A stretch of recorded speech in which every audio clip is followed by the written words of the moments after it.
سورہ فاتحہ کا دوسرا حصہ یہ ہمیں بندگی سکھاتا ہے۔ ایاک نعبد و ایاک نستعین، جب بندہ اعلان کرتا ہے کہ اللہ ہم تیری ہی عبادت کرتے ہیں، تجھ سے ہی مدد مانگتے ہیں، تو بندگی کا اعلان یہ سب سے بڑا اعلان ہے۔ بندہ اعلان کرتا ہے کہ عبادت کے لائق تو صرف ایک اللہ کی ہی ذات ہے اور میں اسی کے آگے ہی اپنا سب کچھ جھکاتا ہوں۔ عبادت میں صرف نماز ہی شامل نہیں، بلکہ عبادت کہتے ہیں زبان کے تمام اعمال، دل کی غلامی اور جسم کے تمام افعال اللہ تعالیٰ کے لیے کرنا، یہ تمام کے تمام عبادت میں شامل ہیں۔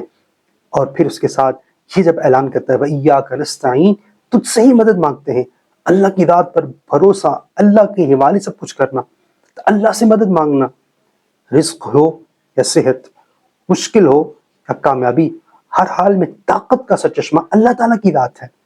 اللہ تعالیٰ سے سب کچھ مانگنا، یہ اللہ تعالیٰ پر بھروسہ ہمیں یہ آیت سکھاتی ہے۔ تو جب بندگی اور بھروسہ یہ دونوں مل جائیں تو پھر انسان کی زندگی میں توازن آ جاتا ہے، ایمان کامل مل جاتا ہے۔ اگر اللہ تعالیٰ کی بندگی ہو لیکن اللہ پر بھروسہ نہ ہو تو انسان ریاکار بن جاتا ہے، لیکن اگر اللہ تعالیٰ کی ذات پر بھروسہ ہے، اس کی عبادت نہیں ہے، تو پھر تو زندگی غفلت میں گزر جاتی ہے۔ تو اصل بندہ کامل تب بنتا ہے اللہ تعالیٰ کی عبادت بھی ہو اور اللہ تعالیٰ کی ذات پر پورا بھروسہ بھی اس کے ساتھ گہری وابستگی بھی ہو۔ ایاک نعبد و ایاک نستعین کی صورت میں یہ سورہ فاتحہ کا دوسرا حصہ ہمیں اللہ تعالیٰ کی عبادت سکھاتا ہے۔